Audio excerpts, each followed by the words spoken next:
Hi everyone. So, I have found that as I have gone through this Zersetzung process, that I have developed and refined understanding about what is going on, and it gives me a lot of emotional relief. So I am just going to share a bit of what I have understood, of course in the hope that it helps you. So the first thing that I'm noticing is that the brains of my friends and colleagues are being hijacked sometimes by putting them under artificial intelligence tech and unduly stimulating parts of their paranoid centres or doubt centres, and this leads them to concluding that I'm some kind of enemy, that I cannot be trusted, and of course that stops people from working with me. So I just say that if we are going to overcome Zersetzung, we really have to become effective at airing our grievances. One of the other points that has helped me is the recognition that I shouldn't actually be fighting. Didn't ever sign up to be a soldier, didn't sign up to be a sumo wrestler. This is uncomfortable, and we might blame ourselves for getting things wrong or not being as tough or warrior-like as we wished we should have been. But that's because we're not really warriors.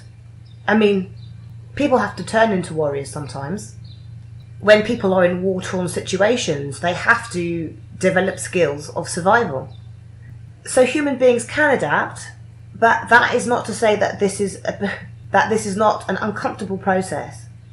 So don't beat yourself up if you're not an unemotional, unfeeling robotic pod killing machine. Another thing that was getting to me was the fact that this whole thing is my worst nightmare. When I was growing up, I always thought that there were some more established people than me who might have a few psychological problems. I had always thought that because it just made sense. I knew that there were people a lot wealthier than me. I knew that there were people who had some very nasty philosophies. We've all seen brutal leaders through history, so I always knew that there could be some people like this. But that's not to say that when it actually happened and materialised, I wasn't crestfallen, because this is my worst nightmare. Not having my life, not being happy, not doing the things that I want to do, not achieving all the things that are important to me, and not having all the things that are important to me, is my worst nightmare. And having to come to terms with the fact that I'm living my worst nightmare was challenging psychologically, but as I say, understanding helps to make that kind of pain stop being so painful and so debilitating. So another thing that I realised these people were doing deliberately because of their sadism is that they routinely mocked things that were important, sensitive, emotional, sacred to me. I call it doing a dirty dance, and coming to terms with the fact that somebody is doing a dirty dance on things that are important to you is tough. It's not always easy to deal with that feeling that somebody who carries that amount of hatred and disdain for humanity is now focusing their attentions on you and hating you, just blindly, psychopathically hating you.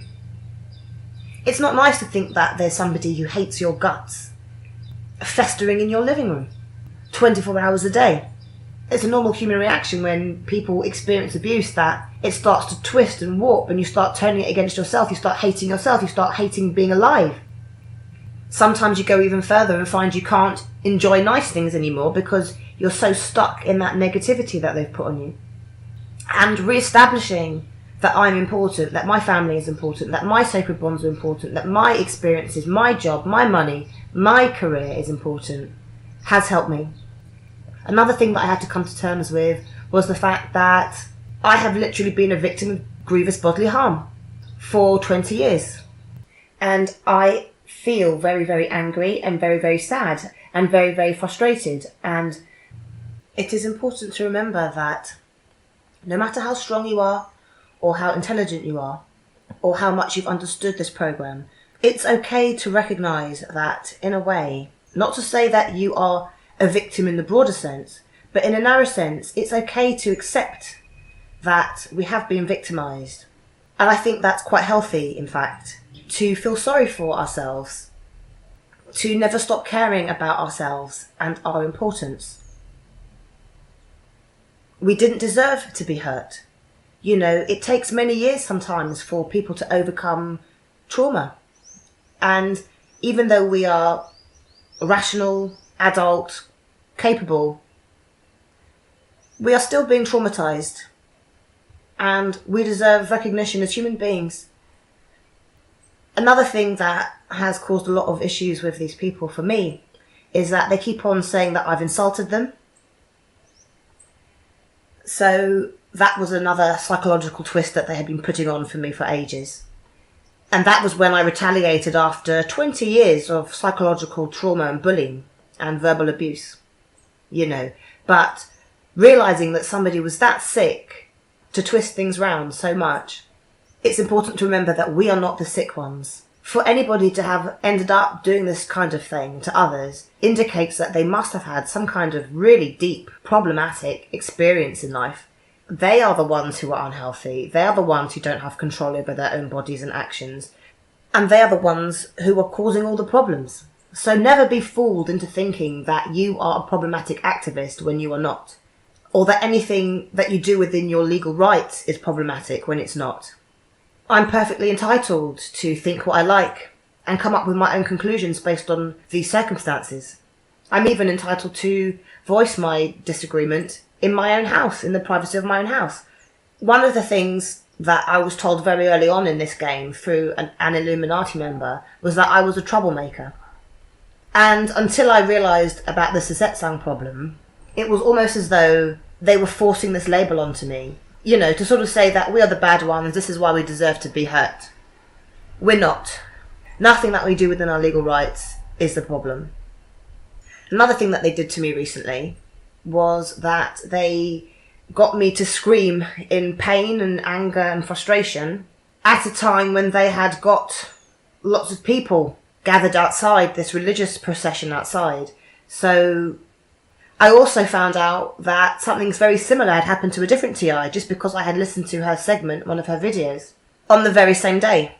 So you can see what they're doing. They're trying to make us feel like small people. They get off on succeeding psychologically, controlling us, because these happen to be their particular psychological disorders.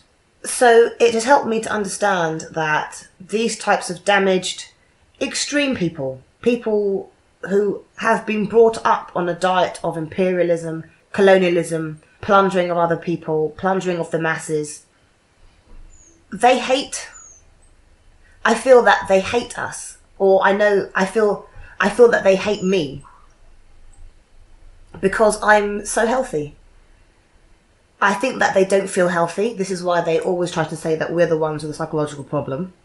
And understanding that this sociopath, this person who's lost control, this person who has lost some kind of cohesion, some kind of overall sense through their own negative personal experiences, they end up hating us. Now, the handlers, the people who are doing these nasty microaggressions, or aggressions, you know, hurting us with technology, when you really listen to these people, you can hear that they are riddled with poison. And it's just very depressing for a healthy person to be around someone like that. You start interacting with it, and it can almost lead people to self-harm. But remember that the hatred that they are directing towards you is real, and it's frightening, and it's uncomfortable, but it's nothing to do with you. Another thing that I've realised is the psychology of these colonial type people, these extreme wealth, abusive people, these social control people, is that they are very much like burglars. Every different group has its vice. You know, like some mafia groups will routinely cut the hands off their enemies. The jihadis will cut the heads off their enemies. The Americans use waterboarding. Everybody has their own type of disorder, and their disorder is burglary. Barging in, looting the place. And they do it with people, and they do it with countries.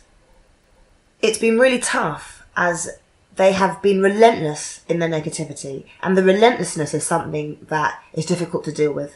It's misery after misery after misery. You don't get a break. You can't run away and take a few days off. the misery in itself is very challenging to deal with. I've realised that a lot of the misery is actually being artificially induced. They are putting on fake technology to give people fake negative feelings, fake anxiety, fake depression, fake addictions, fake paranoia, fake aggression, fake violence.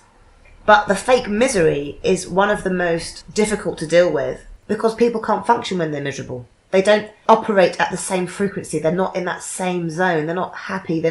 I remember that through the Voice to Skull, they were always saying the word happy when they had done something to make me feel sad. And they had deliberately wanted to stop me feeling happy. And it's because of the neurochemical responses. You become more stressed, your body becomes more ill. So it's important to actually try not to always stay in that miserable state because it's not healthy for the body. So one of the techniques that I am trying to develop at the moment is breaking all contact.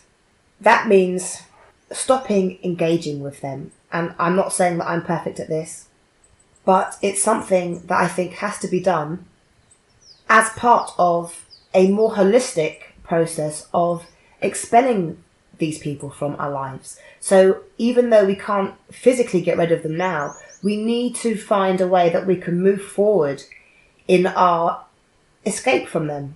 And breaking all contact is a good way to start. For example, ignoring the conversations. In my case, they always try to draw me into new conversations, negative conversations where they speak half-truths, and then I'm forced to say, but wait, that's not right, what about blah-de-blah-de-blah? And all that is me engaging with them, giving them the response that they wanted, and I think that when we cut off mentally from people, it's possible that we could finally see ourselves being cut off physically from them in the future as well. Okay, so to move on to another topic, if you look at people who have dementia, you find that they start to become very mischievous sometimes. And that's okay. And if that happens to any of our relatives, we care about them. I mean, we all have older relatives that we care about very much and who aren't violent, aggressive people. This is not an age problem. What we have here, though, are some people who have transgressed the boundary between sanity and dementia, but because of their political and financial positions, they are continuing to stay in power. They are still able to wield the same amount of political manipulation and control as somebody who had been democratically elected because they were in their intellectual prime. This is why I think a lot of the things that they're doing doesn't make sense. And it also explains a lot of the nastiness as well. One of the other things that gets me psychologically is the fact that through the fact of long-range technology, there is nothing that I can actually physically do to escape the effects of their technology. So it's not like I'm being lazy or not trying to take responsibility or not trying to make my situation better. I have had my options reduced down to nothing. And that's something quite difficult to deal with. Another thing that's helped me to understand this is that some people are just different to me and us. It's a big wide world out there. It's a jungle. It takes all sorts of people. I become very upset when I realise that they have stolen so much of my day, so much of my time. Then I start thinking, wait, it's not just today that they've stolen, it was yesterday, and the day before, and the whole week, and the month, and the year, and 2 decades that they've stolen, wasting my time with their nonsense. That's difficult to cope with. The fact that they destroy everything that I try to build. That's very frustrating. Preventing me from having normal life experiences and opportunities. Even with friends. Taking our control. Causing us physical pain. Constantly talking irrational nonsense. Conjuring up fake guilt trips. In my case, it starts as soon as I wake up in the morning. As soon as I wake up in the morning, I feel them touching my body, blasting me awake with technology. Another thing that I have understood or conceptualized is what I call Hindnick's box. Now, there was a psychopath called Gary Hindnick, and he went around kidnapping women, and he locked them up. But one of them he tried to put in this box, and the box was too small for her, so he was basically squeezing her in. And what happened is, he basically started to become so angry that he started literally trying to squeeze her into this box. He had the door to this box over her, and she was inside the box, and he was battering the door so she would fit in this box. Of course he was crazy, but this is what I think is happening with the Zersetzung, that a psychopath is trying to batter us into a badly fitting box, so we become these sort of passive, obedient people, deformed, not how we were, not how we should have been, but somehow broken, bent, less competent, less human. I know that a lot of people are getting the technology on their genitals. That is basically one of the things that every human being finds very repulsive. It's a physical response that people have when their genitals are touched in an unwanted situation.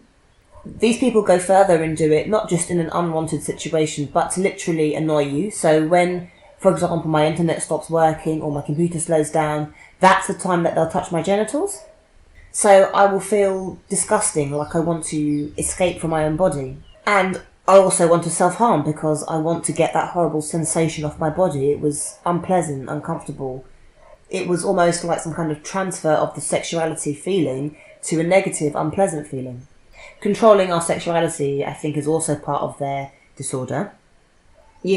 So also remember that you don't want to be miserable. You don't want to be the negative person. You don't want to be the sad person. You don't want to do negative things to yourself. You want to look after yourself, look after the people you care about, and maybe even help others. So don't lose sight of who you are vis-a-vis who they are. With the sleep disturbance, they are almost fracking us, causing a massive fissure in the deep recesses of our brains. It's very, very dangerous to do that to somebody for such a long period of time.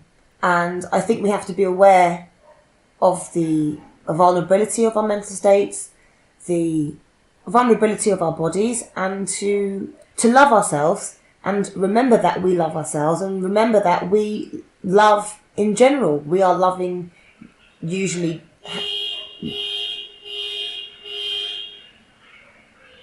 we are generally decent, caring, loving people. Human beings are loving people. We are nice people, we are caring people, we are the decent people. And, one of the techniques that I am developing at the moment is developing a very strict response to the sleep disturbance, and I call it my protocol. So that means, and it's in the Strategies of War book, that every single time they do something horrible, you retaliate in some way. So what happens is, just like they are associating their negative symbols with our misery, we can also associate their aggression, their acts of aggression, with consequences. And responding in a way that is commensurate to the aggression. Because that, in a way, is teaching them that they cannot get away with hurting us.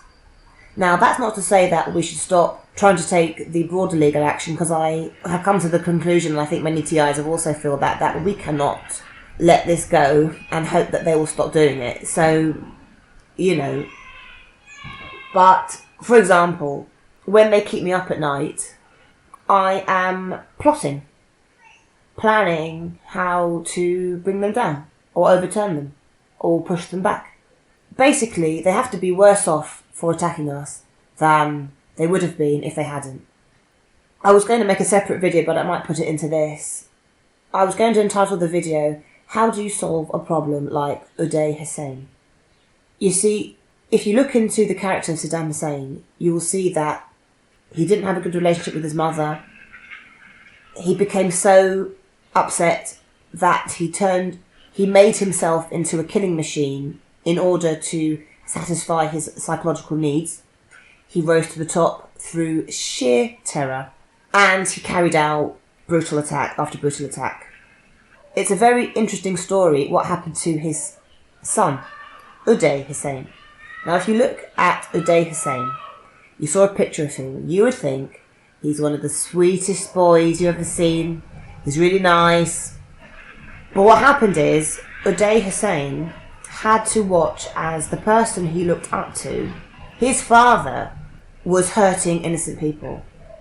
And he was not able to reconcile how he felt as a young child, full of love, full of care, understanding fairness, understanding equality and justice. He was not able to fully reconcile what he saw his father do. Saddam Hussein perhaps became damaged at the age of 15, I'm estimating, just because of his personal life story. Uday Hussein would have become, or must have become damaged by the age of about 5 or 6. So what happened with Uday Hussein is that he was an absolute nightmare. Okay, so what we're dealing with here is not just Saddam Hussein's at the moment. We are dealing with Uday Hussein's. Okay? People who have never seen a real distinction between right and wrong, because wrong things were seen as right as they were growing up, you see. Hurting people, killing people, being unfair. Those things were merged into the right category, okay? So they haven't seen what's right and what's wrong properly. This hasn't been internalised. And another really important dimension that we have to understand with people who are being born into these situations is that there is a particular window in childhood. If this person will not stop the bird thing going off outside, you want to stop and hear him going on and on and on. Yeah? That bird is being controlled. They've done it with dogs as well. I've seen. Just every single time I want to make a video, for example, what dog barks, it's not normal. Somebody's either disturbing that dog, or I think they're either fake birds with fake bird calls, or they're actually stimulating the bird's brains. Anyway, but what I was saying is, okay, so there happens to be a particular window in the early stages of life where a child has to receive a certain amount of love and care in order for their brain stems to be properly nurtured. This particular process happens with the brainstem, and it happens during early childhood. If that child does not have their brainstem properly stimulated during that period, they have been proven to be more likely to turn out as serial killers. There was a study on serial killers that found out that children who did not have enough nurture in the early part of their childhood end up being serial killers. So what we've got here is, this is not just an individual case. These are groups. This is a community of people who have become unduly disconnected from the rest of humanity. They have had not just one family, but generations of being in that disconnected position, being imperialists, living off the fat of the masses. So we've got generations worth of this type of problem. Okay, so I'm not saying that we have to become their mentors, but we do have to hold fast to perhaps some of the skills and qualities that they are crying out for. And that is keeping a very clear perception of what's right and wrong, keeping a very clear perception of proper human boundaries and what is acceptable to do to another person and what isn't. Okay, so another thing with, for example, the sleep disturbance is that they have been tricking me awake. So my body has wanted to sleep, but my mind hasn't been able to switch off. And that has been driving me absolutely bonkers because it starts to hurt. So recognising that my sleep patterns have to change, that my schedule has to change, that I can't do things as I planned to do them, but that I can now become a competent individual who retains hold of their sanity. Because again, that is what I think these people are secretly crying out for as well. They need role models to learn how to keep it together. Their relatives weren't able to keep it together. Their community hasn't been able to keep it together. The legal system can't keep any of them together. They are completely and utterly out of control, and they are out of control of their own behaviours as well to some degree. And all this turning it round and saying that we're the ones with a psychological problem, we're the ones who need to learn how to control our own behaviour, we're the ones, who are bad. This, to me, looks like a reflection of all the problems that they've been through because of their unusual experiences. So another thing that I thought I'd say was, that bird won't stop. I don't know if you can hear it, but it won't stop. Well, let's turn it back round on them. We can see very clearly that through this bird call, this is clearly information that's useful.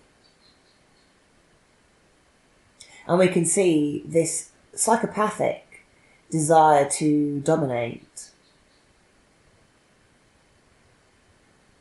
Because, of course, before I started recording this, there was no bird continually squeaking. So don't forget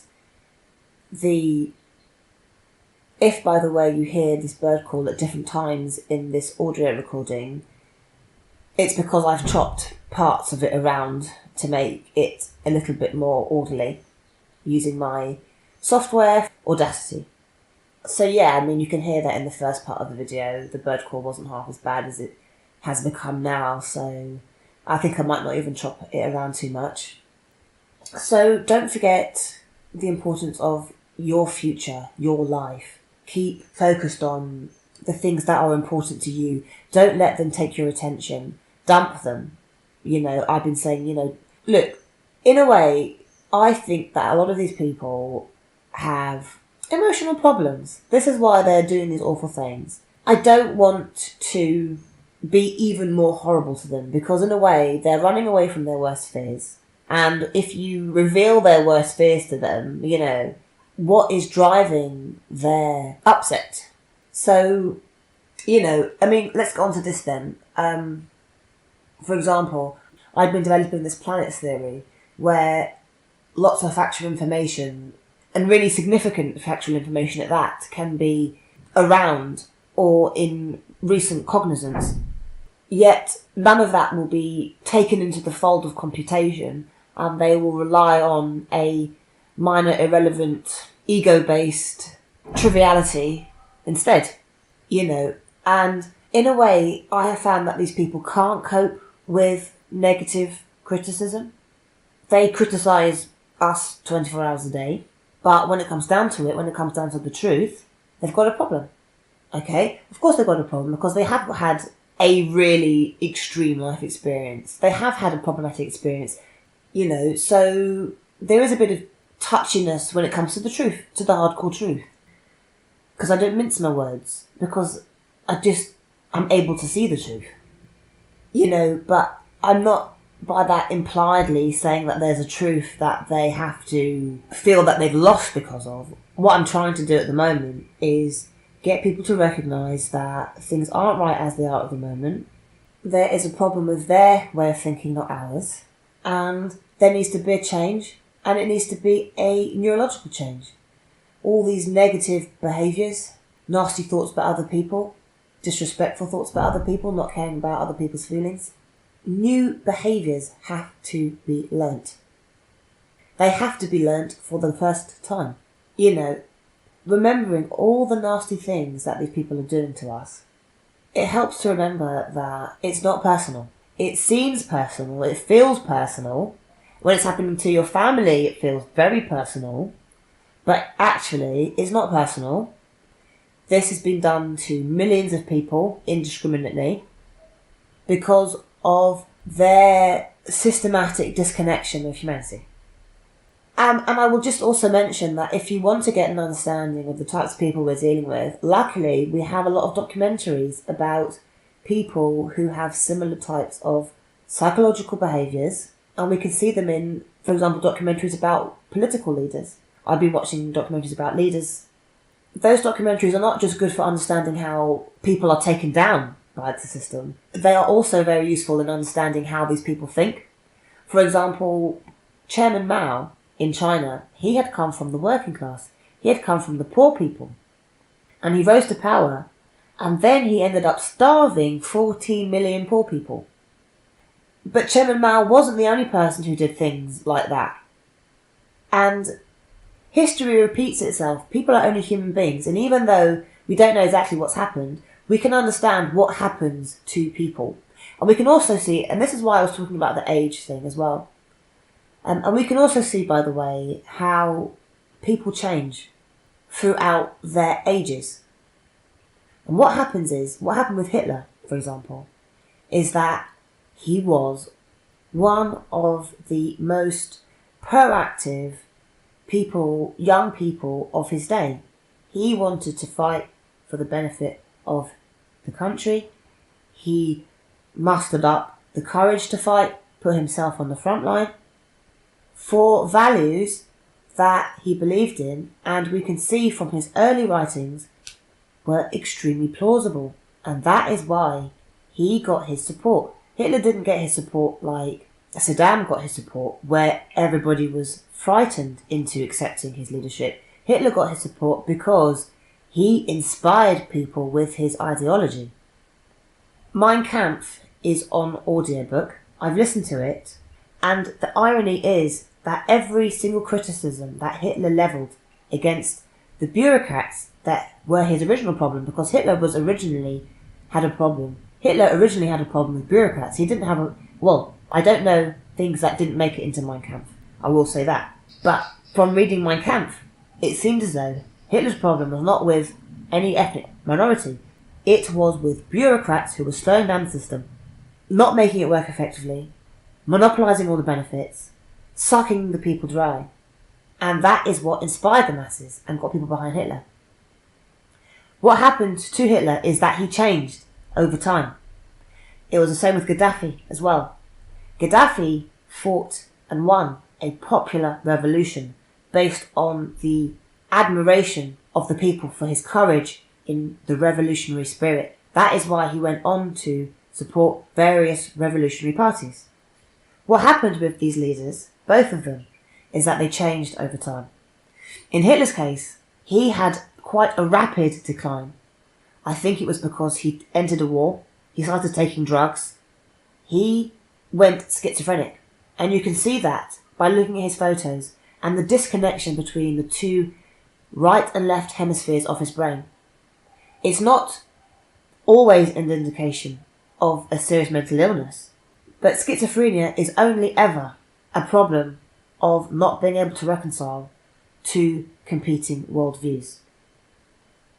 That's what happened to Uday Hussein when he couldn't reconcile his feelings of love and care about humanity in the world with the brutality that he was seeing going on. And Hitler himself couldn't reconcile the fact that he had stopped being the inspirational revolutionary he had been earlier on. He couldn't reconcile the fact that he was now gassing children. And this split his personality into being somebody who cared about people, into being somebody who was who inflicted this justice punishment in a brutal fashion, okay?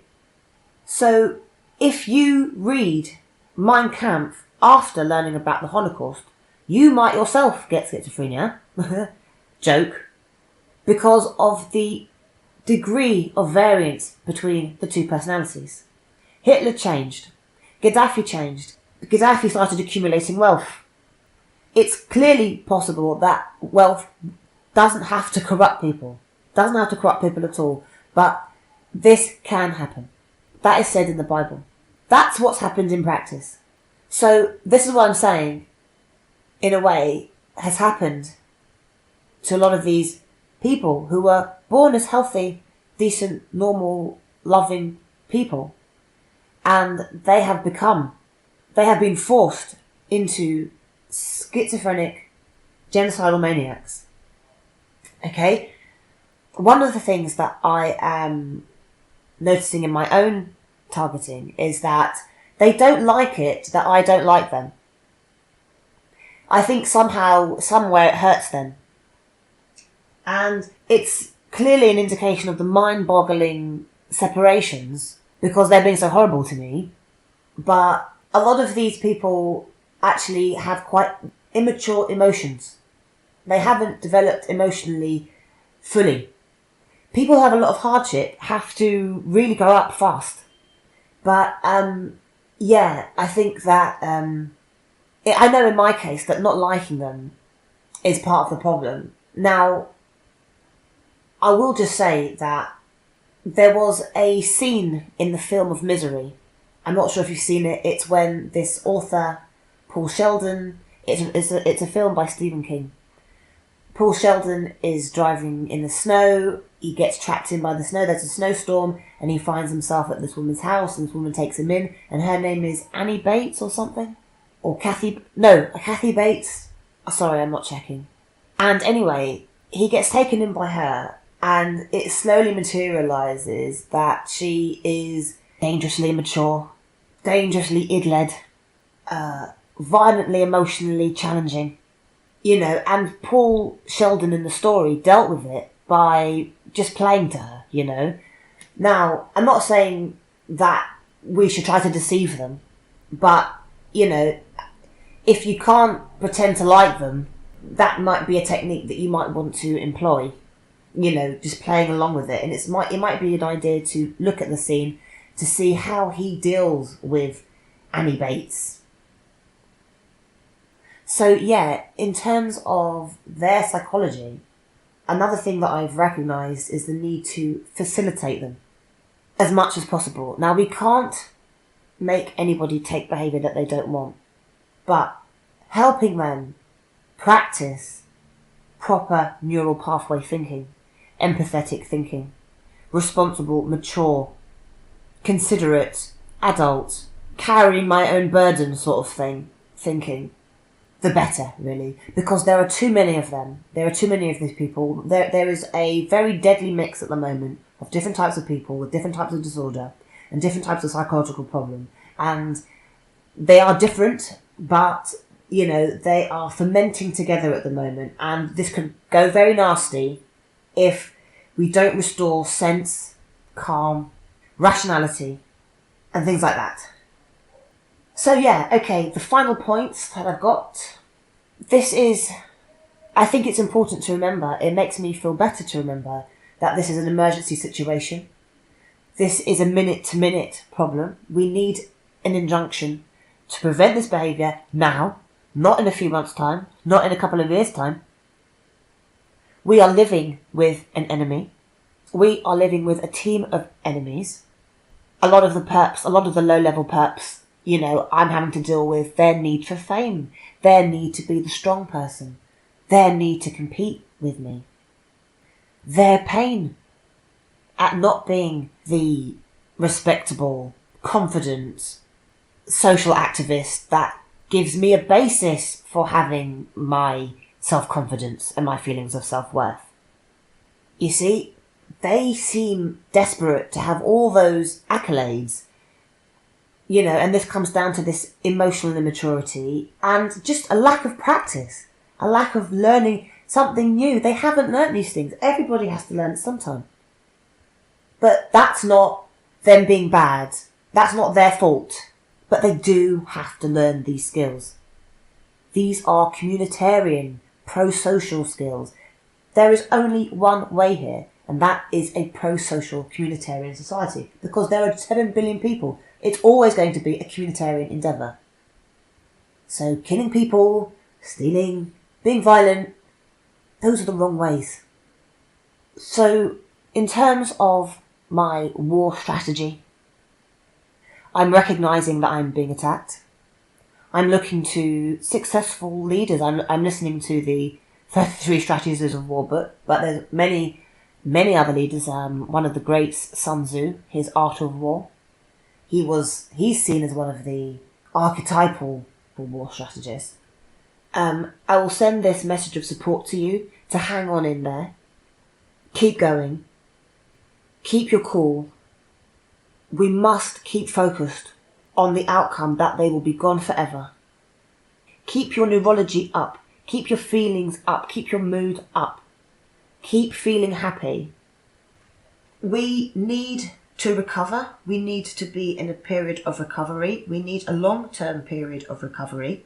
We must establish that for ourselves as part of the routine. So, for example, making sure that we're eating healthy, detoxifying, sleeping as much as we can. We don't have to accept physical violence. We don't have to accept pain. We don't have to accept feeling unwell. We don't have to accept anything happening in our lives that we don't want to. You are a really important human being. I encourage you and support you to nail whatever it is you need to nail in order to overcome this Zersetzung. Keep practicing. Don't stop practicing. Keep a clear view of your objectives. My objectives are at the moment very basic. They are to sleep well, to take care of my health, to get an income, and to achieve my life goals, of course, which includes family, etc. We must keep focused on getting this burglar, this squatter, out of our lives, out of our homes. We must keep focused on the fact that yes, there is a parasite, a leech attached to our bodies at the moment, but that leech can be detached. There will be a moment when it is detached, and there will be a moment when it is gone, and we will be able to return to our lives. When we could think what we wanted to think, do what we wanted to do, in the privacy of our own home. Feeling secure, feeling content, feeling well rested, feeling healthy, enjoying our lives, laughing with friends. One of the final things I will mention is about God. And a lot of this occult stuff, you see, because I've heard it being discussed recently about all the concepts of occult magic, Babylonian magic. And what I want to say about that is that one of their great interests is in the manifestations of things like thought energy. And that's one of the reasons why they keep on repeating things to us, because what happens is there seems to be a universal phenomenon, okay, that certain things can have some kind of almost metaphysical consequences. Now, a lot of this is fabricated. A lot of this is fake sorcery. You know how the magicians in Egypt. Okay, I have been witnessing myself that there is some element to this type of phenomenon that is true. This is what many of the ancient African tribes based their spirituality on. And we know that Africa was it has been found at the moment to be perhaps the beginning of human civilization. So these are the most basic principles. And I believe we're at a time when the world was very different. Okay, one conundrum that people who don't believe in God can be asked to answer is, if there was no creator of this universe, how is it that mammals developed into species that are separated by the male and female gender? Okay, because if life spontaneously appeared and then continued to appear, that means that life form must have been able to replicate itself. That is what we would expect if the beginning of the world was marked by the emergence of a single living cell. For that cell to have continued in the world, it would have either had to be able to replicate itself, or it would just be able to appear spontaneously and then pass away. We know, however, that life forms replicate themselves because we have the process of birth. If, however, it was possible for these cells to replicate themselves, how on earth would it have developed into a situation where only a male and a female must unite in order to replicate the species?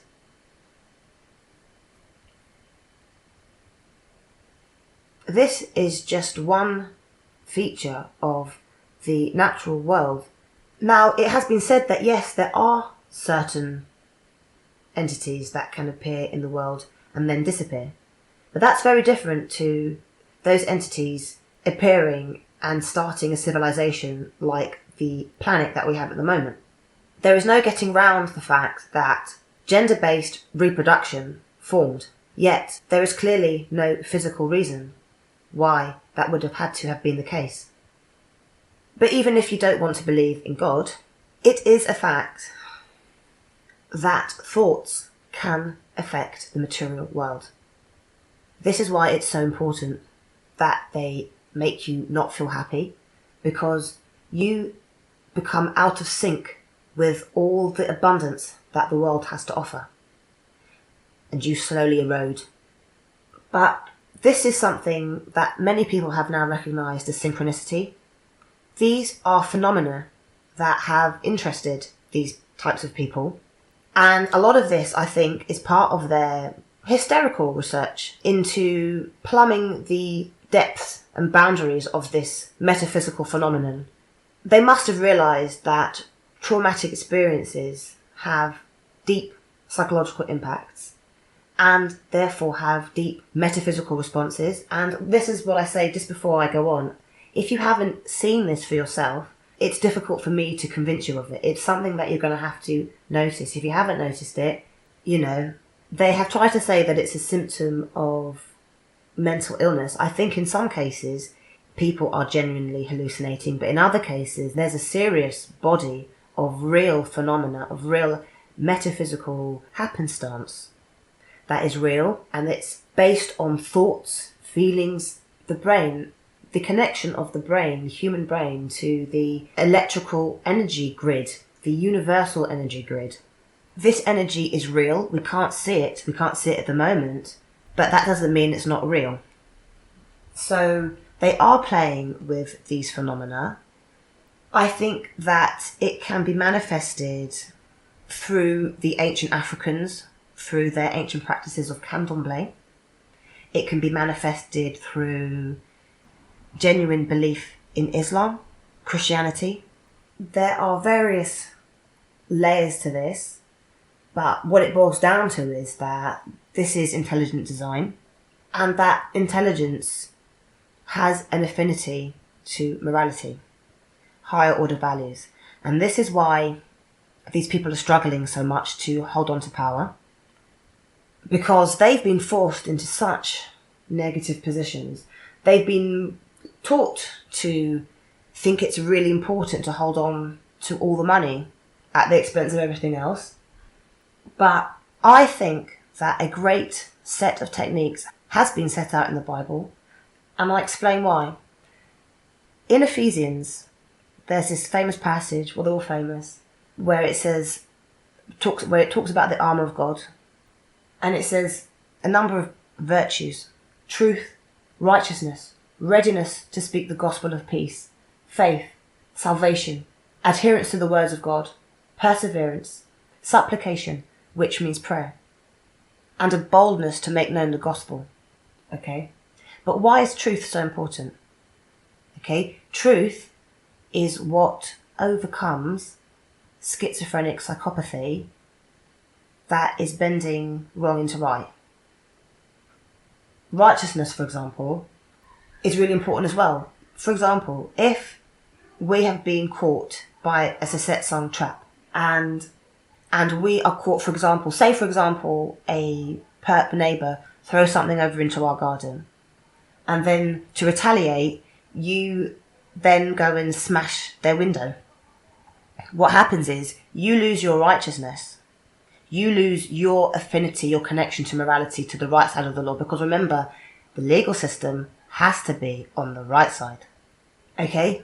But if you did throw that stone through their window, for example, you've lost a lot of your power. You lose your credibility in front of any court cases they try to bring you up in front of. You lose your credibility when Perps or other people start accusing you of bad behaviour because you've now been caught. So actually, those virtues can work in this situation. Prayer to God is not just about bowing your head and putting your hands together and speaking for the sake of speaking. There is an intelligent universe. I don't think it's been fully explained by any of the religious doctrines to date. As I say, don't be caught out by the fake synchronicities that are in fact really just sorcery and pretending things are natural phenomena when they're not, because that happens a lot as well with Zersetzung. But praying is also an expression, and it's almost like neuro-linguistic programming. And this is why I also recommend putting your positive affirmations, your tips, the things that help you get through the day mentally I put them on pieces of paper on the wall, so as I'm walking around the house, I see them and I remember them.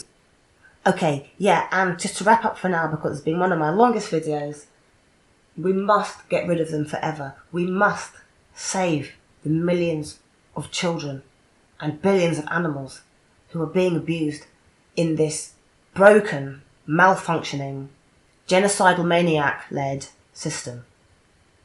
Truth, righteousness, readiness of the gospel of peace, faith, salvation, the word of God, perseverance, supplication, boldness to make known the gospel, may you, my dear friend, be protected by the armour of God.